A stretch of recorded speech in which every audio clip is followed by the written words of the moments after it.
కర్ణాటకలో జరిగిన వాల్మీకి స్కామ్ కర్ణాటక కాంగ్రెస్కే కాదు తెలంగాణ కాంగ్రెస్ కూడా ముచ్చెమటలు పట్టిస్తోంది. కింద మీద పడి ఇక్కడ కాంగ్రెస్ వాళ్ళు రేవంత్ రెడ్డి గారు మీడియాని మేనేజ్ చేస్తూ విషయాలు బయటికి రాకుండా ఆపుతా ఉన్నారు.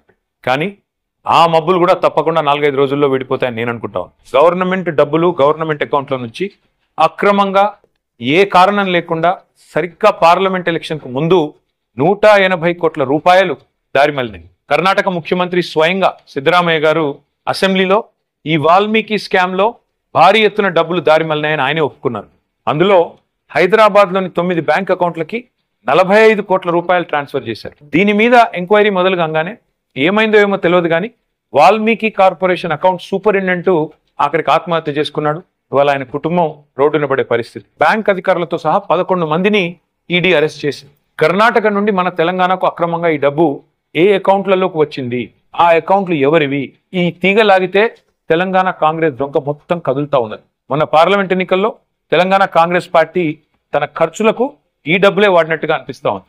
4.5 కోట్ల రూపాయలు నేరుగా V6 బిజినెస్ అనే కంపెనీకి ట్రాన్స్ఫర్ అయినట్టుగా ఆధారాలు ఉన్నాయి. ఈ V6 బిజినెస్ కంపెనీ ఓనర్ ఎవరు?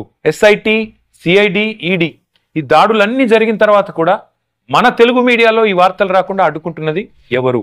పార్లమెంట్ ఎన్నికల సమయంలో కొన్ని బంగారం షాపులు, బార్ల నుండి భారీ మొత్తంలో డబ్బులు తీసుకున్నట్టుగా తెలుస్తా ఉంది. వారికి కాంగ్రెస్ పార్టీకి ఉన్న అనుబంధం ఏంది? ఇవన్నీ కూడా బయటికి రావాలి. కర్ణాటక ముఖ్యమంత్రి సిద్ధరామయ్యను గనక పొరపాటున తొలగిస్తే పక్కన ఉన్న తెలంగాణ సర్కారు కూడా కూలుతుంది అని ఈ మధ్యనే కర్ణాటక మంత్రి సతీష్ జరికోలి అంటున్నారు.